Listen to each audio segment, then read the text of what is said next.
नमस्कार। द देसी अड्डा पर आपका स्वागत है। मैं हूं राकेश तिवारी। रामगढ़, जहां चार उम्मीदवार चुनावी मैदान में मजबूती से टिके हुए हैं, यहां चतुष्कोणीय मुकाबला है। लड़ाई इतनी जबरदस्त है कि समझ में नहीं आ रहा कि आखिर जीतेगा तो कौन। क्योंकि एक तरफ जहां परिवार का दबदबा है, दूसरी तरफ जहां जमीनी कार्यकर्ता हैं, तीसरी तरफ जहां प्रशांत किशोर का पावर लगा हुआ है, और चौथी तरफ जहां बीजेपी और एनडीए का नेटवर्क मजबूत है। तो ऐसी स्थिति में क्या होगा रामगढ़ में, ये बात समझने वाली है। रामगढ़ जहां जगदानंद सिंह के पुत्र अजीत सिंह आरजेडी के प्रत्याशी के तौर पर चुनावी मैदान में है। बीजेपी ने यहां से अशोक सिंह को चुनावी मैदान में उतारा है। अशोक सिंह भी यहां से विधायक रह चुके हैं। सुशील कुशवाहा जो सर्वमान्य नेता माने जाते हैं, सबके साथ अच्छा संबंध रखते हैं, उनको प्रशांत किशोर ने चुनावी मैदान में उतार दिया है। और सतीश यादव उर्फ पिंटू यादव, जिनके चाचा यहां से विधायक रहे, और अंबिका प्रसाद यादव जो जो किसी जमाने में जगदानंद सिंह के ही कार्यकर्ता हुआ करते थे और उनके साथी हुआ करते थे।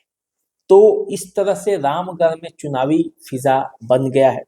और रामगढ़ में तेजस्वी यादव से लेकर मुकेश सहनी तक का दौरा हो चुका है। रामगढ़ में प्रशांत किशोर का भी दौरा हो चुका है।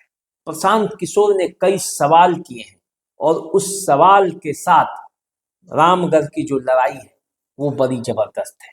देखिए, रामगढ़ से सुधाकर सिंह पिछली बार विधायक थे, मात्र 189 मतों से ही जीते थे।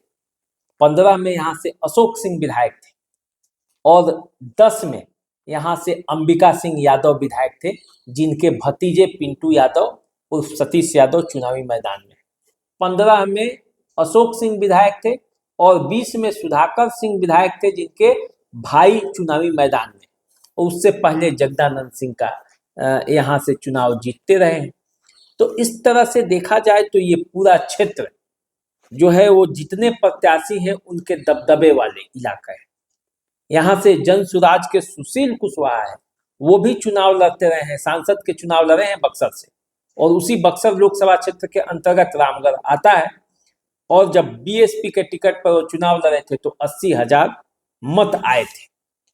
अब वहां जब लड़ाई शुरू हुई तो ऐसा लग रहा था कि आरजेडी और बीजेपी में मुख्य मुकाबला होगा, लेकिन परिस्थितियां वहां बदल गई।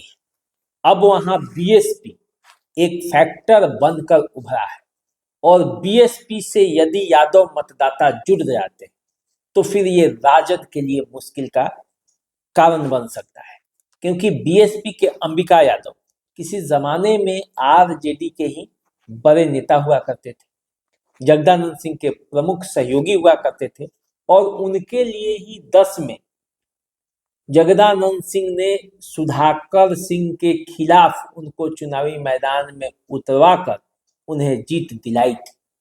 तब सुधाकर सिंह बीजेपी के कैंडिडेट के तौर पर यहां से उतरे थे, लेकिन अंबिका सिंह जीत गए। अब अंबिका सिंह यादव के भतीजे जो है वो चुनावी मैदान में है, सतीश यादव उर्फ पिंटू यादव।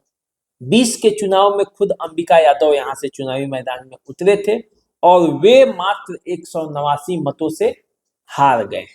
तो ऐसे में यादव मतदाताओं को लगता है कि यदि जोर लगाया जाए तो इस बार सतीश यादव उर्फ पिंटू यादव चुनावी बाजी जीत सकते हैं। और यही डर आरजेडी को सता रहा है, क्योंकि बहुत लंबे समय से जगदानंद सिंह के परिवार के पास ये सीट रही है, और सुधाकर सिंह यहाँ से विधायक थे। अब वो बक्सर से एमपी बन गए, तो फिर उनके भाई को यहाँ से टिकट दिया गया है।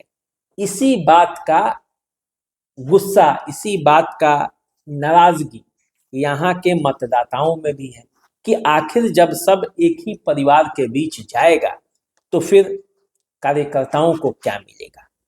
और यही नाराजगी जो है वो आरजेडी को भारी पड़ सकता है।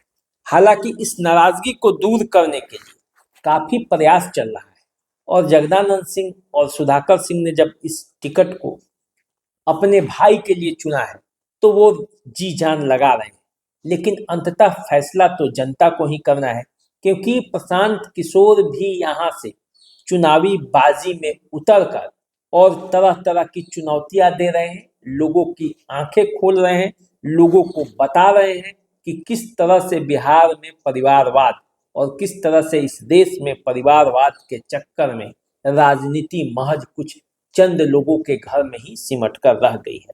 जनता को जागना होगा, अपने बच्चों के लिए वोट करना होगा।